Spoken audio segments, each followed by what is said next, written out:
Started. There's much more that we could talk about, but I think we got into at least some of the issues of Jewish identity and Jewish identity politics.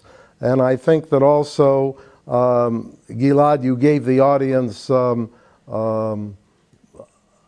good explanation of your position, which is certainly, I must say, a position, from my point of view, quite different and almost the opposite of what your most extreme antagonists have said about you. So let's thank Gilad Atzmon for his explanations and answers in the interview today. Now we're going to open it to questions and or comments from the audience. So any of you who would like to ask questions, feel free. We have Helen Thomas in the audience. If she would like, we're going to let Helen Thomas ask the first question.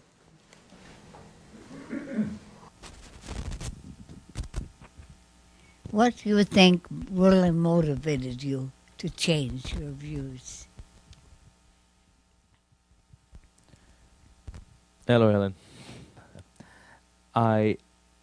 It is a complicated question, and I'm not so sure that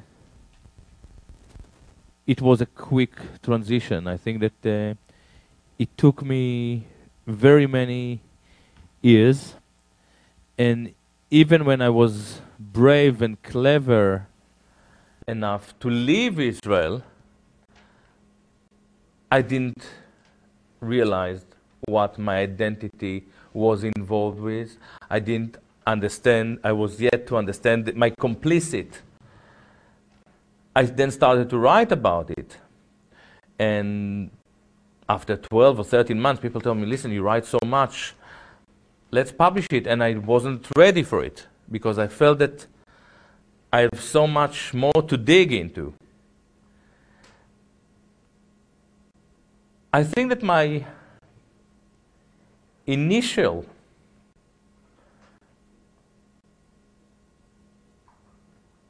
awakening moment was when I heard Charlie Parker as a 17 years old kid, very strong, very athletic, looking in a special unit. And then I heard Charlie Parker. In the morning, I rushed to the shop. I realized that he was black. Complete shock. Because they told us that everything good comes from the Jews. And I became a saxophonist, and I had more and more heroes that were not Israelis or Jews. And step by step, I opened my heart to the idea of brotherhood. Then I joined the Israeli army. I started to realize how Palestinians were treated. But it was really a very, very slow move. I don't think that there was really a moment of realization.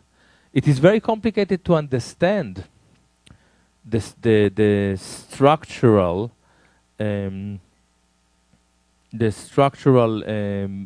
positions that are responsible for this Jewish indoctrination. It is very, very complicated. It is very, very complicated to untangle it. One thing that I'm saying in my book is that actually not a single Jew on this planet understands his or her role within the Jewish system. I call it organismus. I think that it's very similar to the human organ. The kidneys they are very effective. But they don't understand, the kidney doesn't understand its role exactly. It knows what to do. The finger that pulls the trigger is obviously innocent, but it is effective enough in pulling the trigger. The Israeli pilot that throw bombs on Gaza doesn't understand necessarily his role Do they have in the any system. morality? Anymore. Do they have any morality? This is a big question. I can address it, but I will just finish this idea of the Israeli pilot. He threw bombs on Gaza. He actually tried to hit the Hamas headquarters, but it was dark, and he killed 20 innocent kids. Not that the Hamas are not innocent, but he killed 20. There is outrage in the world. In France, Jews are being abused. There is a wave of anti-Semitism. They are rushing to Israel. This pilot doesn't understand his role within this global system. Gilad Atzmon, the most denounced self-hater on this planet. Even I have a role. You tell a Zionist, oh, you Zionists, look, you're all warmongers. And he tells, no, look at Gilad Atzmon.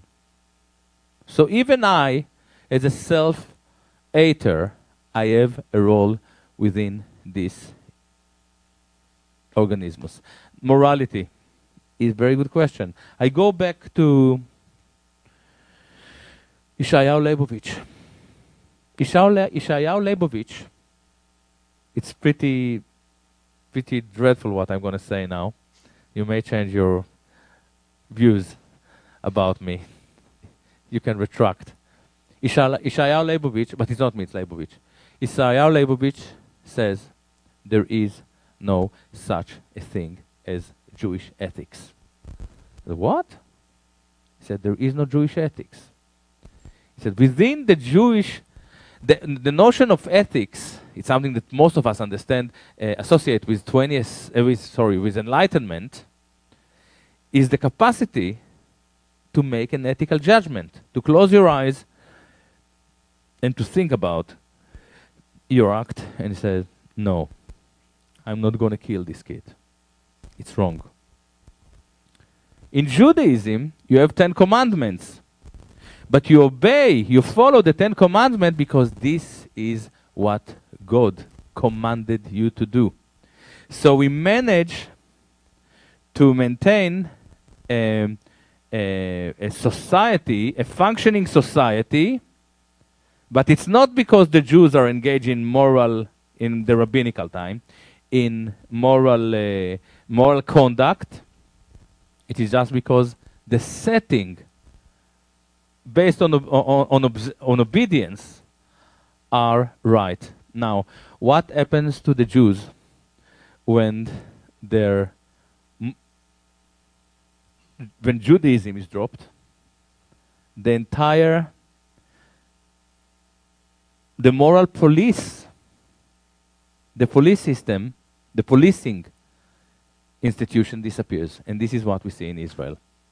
There is nothing really that can save them or lead them towards ethical behavior. And this is why Zionism was one of the most interesting moments in Jewish history.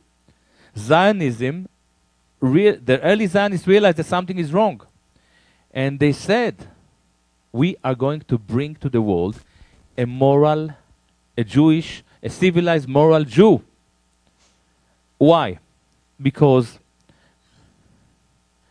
the whole idea of enlightenment, and then, let's say, Kant's second critic, was to replace the religious ethics with anthropocentric ethical system, where when the human subject can decide for itself. It doesn't need God. It knows what is right and what is wrong.